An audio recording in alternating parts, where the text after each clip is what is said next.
Hey, how's it going? This is a super short guide to help you survive in the tier 4 and tier 5 zones in the Dark Aether, solo. Firstly, it's important to note that this guide assumes you already have access to the Dark Aether with sigils. If not, I'd recommend this video going over it in detail. Secondly, the tier 4 Dark Aether, accessed by using a regular sigil on the portal, is just about as difficult as T3, except with more zombie spawns. Not only that, but you'll need to complete some of the more difficult contracts while inside to get the loot that we're looking for. As for bare minimums go, you can probably get away with tier 4 contracts with a double packed legendary weapon, a 3-plate armor vest, full perk loadout, and as many Casimirs as you can get your hands on. The Casimir mechanism is the one item in this game that makes these zones possible and even easy at that. You can buy Casimirs from the buy station in T3 for 5,000 points, so I'd recommend going with as many perks and or Ethereum crystals so you can spend as much time as possible on Casimirs. Of course, a Wonder Waff or a ray gun would also be super useful in tier 4, but not 100% necessary.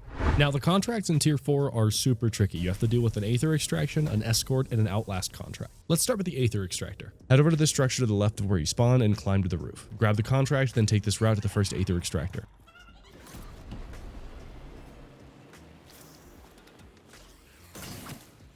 You are on a time limit, so if there's a lot of zombies that you don't think you can kill that fast, throw a Casimir and start the extractor immediately. It will protect you for the most part.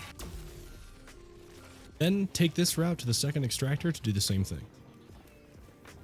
Up these stairs, I usually find a lot of zombies waiting for me, so make sure to keep that in mind.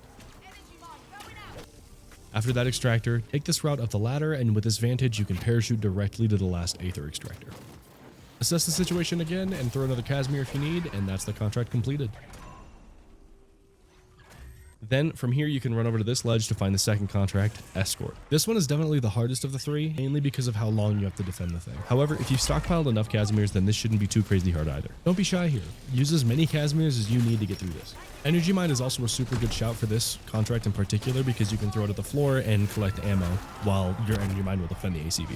Other than that, it's just a regular escort contract, nothing special. Unfortunately, I'm not very good at regular escort contracts, so I end up failing here, but that's fine.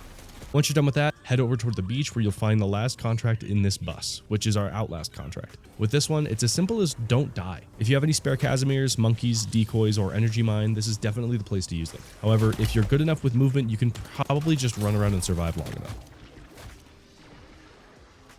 And with that, that's all of your contracts completed. Around the area, there are also mega abominations you can kill with a small chance to drop an Elder Sigil, as well as a Spore Infestation and a Harvester Orb, in case that's something you're interested in. Ideally, by now, you've gotten an Elder Sigil from one of the 3 contracts we've completed.